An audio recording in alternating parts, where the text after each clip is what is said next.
Baby potato కర్రీకి కావాల్సిన పదార్థాలు: స్మాల్ బేబీ పొటాటో, దీన్ని ఒక విజిల్ పెట్టేసేసి ఉడికించుకున్నాను అనమాట. తోలు తీసి పక్కన పెట్టుకున్నాను. అలాగే 5 పచ్చిమిర్చి, 2 ఆనియన్స్ అండ్ 2 టమాటోస్ కట్ చేసుకొని ఈ మిక్సీలో వేసేసుకొని మిక్సీ పట్టుకోవాలన్నమాట.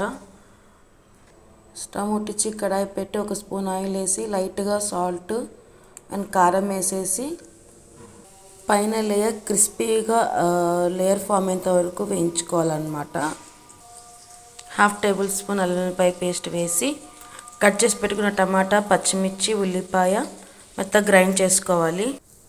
ఫ్రై చేసి ఇలా పక్కన పెట్టుకొని మళ్ళీ అదే బాండీలో 2 స్పూన్స్ ఆయిల్ వేసుకొని ఆయిల్ వేడెక్కిన తర్వాత జీలకర్ర, ఎండుమిర్చి అండ్ కరివేపాకు వేసేసాలన్నమాట. వేసేసి అవి కొంచెం ఫ్రై అయిన తర్వాత మనం గ్రైండ్ చేసుకున్న మసాలా ఇందులో వేసేసుకొని కొంచెం పసుపు, ఒక గ్లాస్ వాటర్ అన్నమాట వేసి ఇది కొంచెం ఒక 5 మినిట్స్ కుక్ కావాలన్నమాట.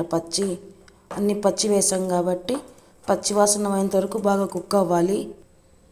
దీంట్లోనే మీకు రుచికి సరిపడా సాల్ట్ 1.5 స్పూన్ వేసుకున్నాను.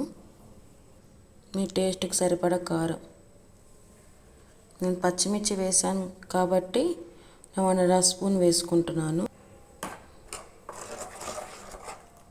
బాగా మిక్స్ చేసుకోవాలి. మసాలాలన్నీ మిక్స్ అయిపోయేలాగా ఒక 5 మినిట్స్ కుక్ అవ్వాలి. కొంచెం గరం మసాలా ఫ్లేవర్ కోసం, ఇంకా కొంచెం కస్తూరి మెతి అన్నమాట వేసేసి మిక్స్ చేసుకోవాలి.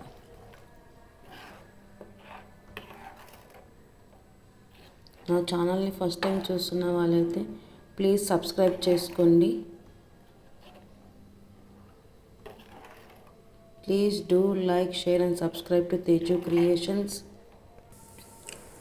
ఇలా ఉడుకుతున్నప్పుడు మనం ఉడికించుకున్న ఈ ఆలు అన్నీ వేసేసుకోవాలన్నమాట. వేసేసుకొని కట్ చేసి పెట్టుకున్న కొత్తిమీర కూడా వేసేసుకొని ఒక 5 మినిట్స్ ఉడికించామంటే small baby potato curry ready అన్నమాట. ఇది రోటీస్లోకి చాలా బాగుంటుంది. చూసారా, బాగా ఉడికిపోయింది. సో ఇది మనం వేడి రోటీస్లోకి చాలా బాగుంటుంది. ప్లీజ్ ఒకసారి ట్రై చేయండి. Please like, share and subscribe to Teju creations. Stove off వేసేసి ఇప్పుడు దీన్ని ఒక సర్వింగ్ బౌల్లోకి షిఫ్ట్ చేసుకుందాం. Simple and easy baby potato curry ready అన్నమాట. Thanks for watching.